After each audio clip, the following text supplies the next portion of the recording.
ओम गुरुवे नमः। प्यारे हरि भक्तों, आज का विषय बहुत ही महत्वपूर्ण और आनंददायक भी है। जब इस विषय को आप समझ जाएंगे तभी आप आगे की वीडियो का अनुभव ले पाएंगे। आज हम बात करेंगे कि यक्ष और गंधर्व कौन है। हम यक्ष किसे कहते हैं और गंधर्व किसे कहते हैं। आपने सुना होगा कि यक्ष और गंधर्व दो अलग अलग हैं। तो जब ब्रह्मा जी ने सृष्टि की उत्पत्ति की तो उन्होंने ये दो चीजें भी बनाई, एक यक्ष और एक गंधर्व। तो यक्ष को तो इसलिए बनाया गया कि वह जो है धन की और प्राकृतिक संपदा की रक्षा करे। तो धन का जितना भी जो हिसाब किताब होता है वो यक्षों के हाथ में होता है, और वो धन की रक्षा भी करते हैं यक्ष। हम कहते भी हैं यक्ष देवाय नमः करके, यक्ष को भी देवता ही माना जाता है। अब दूसरा प्रश्न उठता है गंधर्व। अब गंधर्व क्या चीज है? यक्ष के बारे में तो मैंने आपको बता दिया, अब गंधर्व के बारे में भी थोड़ा सा आपको प्रकाश डाल दूं। गंधर्व जो है ये जो माने जाते हैं, ये नृत्य करने वाले को कहा जाता है। जो अप्सराएं वगैरह थी देवलोक में, उनको गंधर्व कहा जाता है। हालांकि गंधर्व में कामदेव को भी माना गया, लेकिन उन्हें धन और प्रकृति का भी यक्ष की पदवी भी उनको मिली हुई है। तो अपने यौवन और सुंदरता के कारण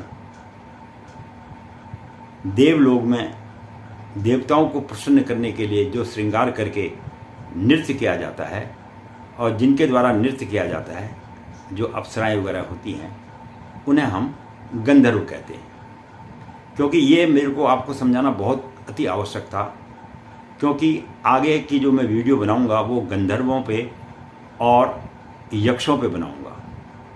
तो अब जब आदमियों को यही नहीं पता लगेगा कि यक्ष क्या है और गंधर्व क्या है, तो वह वीडियो को किस प्रकार समझ पाएगा।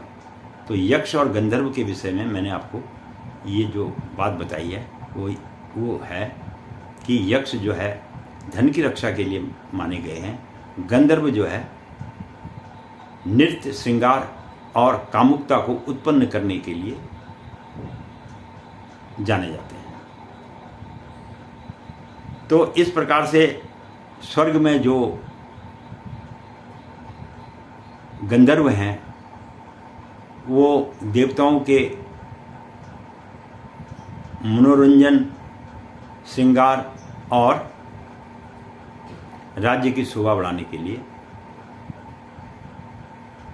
नृत्य करती रहती है। तो उनको हम गंधर्व कहते हैं। जैसे इंद्र के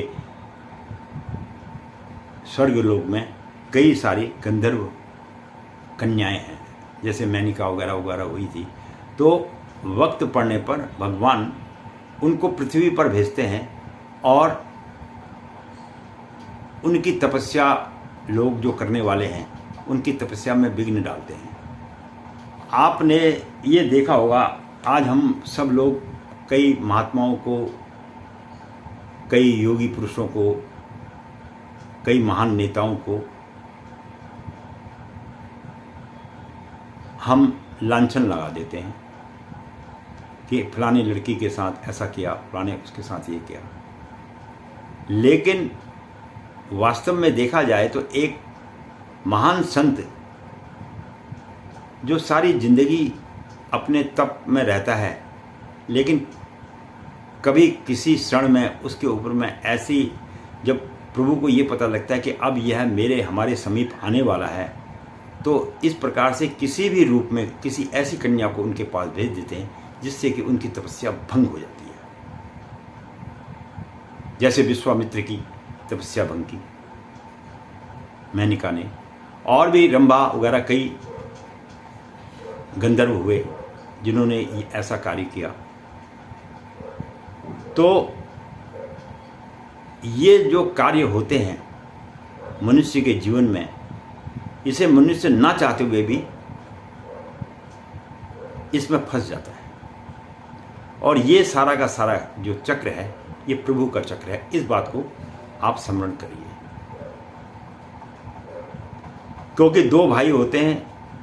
एक भाई बहुत मुश्किल से अपने पालन पोषण को करता है, दूसरा भाई जो है महान व्यक्ति बन जाता है और श्रेष्ठ बन जाता है। तो ये सब जो कृपा होती है ये सब प्रभु की कृपा होती है। इसलिए व्यक्ति के जीवन में जब व्यक्ति सफलता प्राप्त करने लगता है तो कोई न कोई ऐसी वस्तु प्रभु भेज देते हैं जिससे वह अपने जीवन में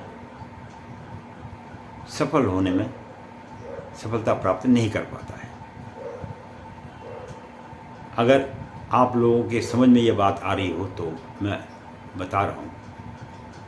बाकी अंदर से कोई भी व्यक्ति गलत नहीं होता है, उसका हृदय बता देता है कि ये गलत है, ये सही है। लेकिन जिस प्रकार शनि की दशा आने पर व्यक्ति पगला जाता है,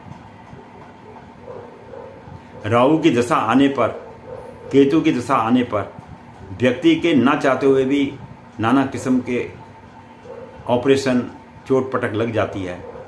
मंगल ग्रह के प्रभाव होने पर व्यक्ति के जीवन में कई परेशानियों का सामना करना पड़ता है। उसी प्रकार से प्रभु इन गंधर्वों को पृथ्वी पर भेजकर तपस्या को लोगों की भंग कर देते हैं। इसके साथ ही मैं पंडित गिरीश तिवारी अपनी वाणी को यहीं विश्राम दूंगा। प्यारे मित्रों, इतने बड़े ज्ञान तक पहुंचने के लिए बड़ी साधना करनी पड़ती है और साधना के बाद ही आपको यह ज्ञान की प्राप्ति होगी जरूर, ज्ञान की प्राप्ति होगी जरूर। वीडियो देखते रहिए। जो मुझे ऊपर से प्रभु की कृपा होती है मैं वो आपके सामने वीडियो में बोल देता हूँ। और मैं तो यही चाहता हूँ कि प्रभु भगवान जो है सब पे कृपा बनाए रखे। इसके साथ ही आप लोगों का वीडियो देखने के लिए बहुत बहुत धन्यवाद।